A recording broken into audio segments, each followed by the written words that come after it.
Ayan. So, kanina po, naituro ko kung paano tayo magpe-pay para sa specific invoice number. So, ngayon naman po, ituturo ko is kung paano tayo mag-group payments, yung multiple invoices. Ayan. So, punta tayo ng dashboard, then click na lang natin tong unpaid para ang lumabas lang sa display natin is yung mga unpaid. Let's say, ang babayaran natin ay ang nagbayad sa atin is si Shopee. Ayan. So, click lang natin kung ano yung invoice yung binayaran. So, 6, 7, 8, 9, 10. So, 5 invoices yung babayaran or binayaran ni Shopee sa atin. So, 6 to 10. So, click natin tong pay. Yan, sa bank. Depende kung maglalagay tayo ng cash in Shopee Pay or Shopee Wallet. Then, click natin itong group. So, nakatotal na siya. How much? 3805. So, create payment. Then, pagka nag-create tayo ng payment, validate. So, check mo kung tama yung date mo, tama ba yung customer mo, tama yung amount. So, validate. Ayan. So, balik tayo dito tingnan natin ngayon yung 5 invoices. So, kung makikita natin, naka-in payment yung status kasi hindi pa natin nire-record yung deposit niya.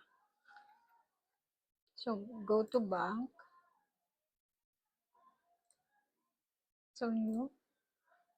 Kailan nagbayad? Invoice number 6 to 10.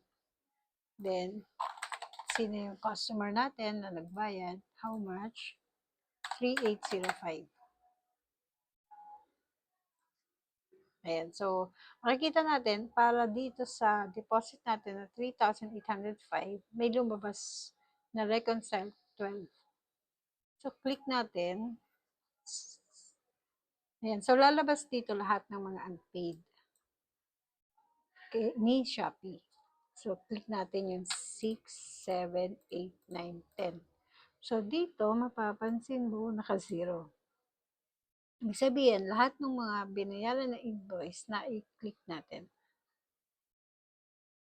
wala tayong balance. Halimbawa, yung 3805, 3805 yung deposit. Magtanggal tayo ng isa. Ayan. Ibig sabihin, meron tayong isang invoice na hindi nag-click. So, select. Ayan. So, naka-reconcile na tayo sa bank. Tingnan natin yung invoice.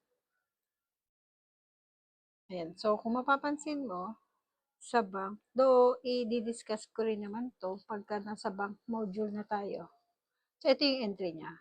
Cash in bank, debit, credit yung AR. Kung anong invoice yung, pwede mo rin naman AR, tapos total na lang. Pero dito sa Odoo, makikita mo yung breakdown. So, tingnan natin.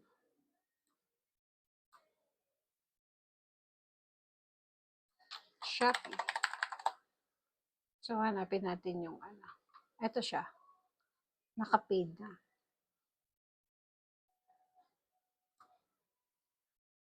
Ayan. So, ito yung naging payment niya.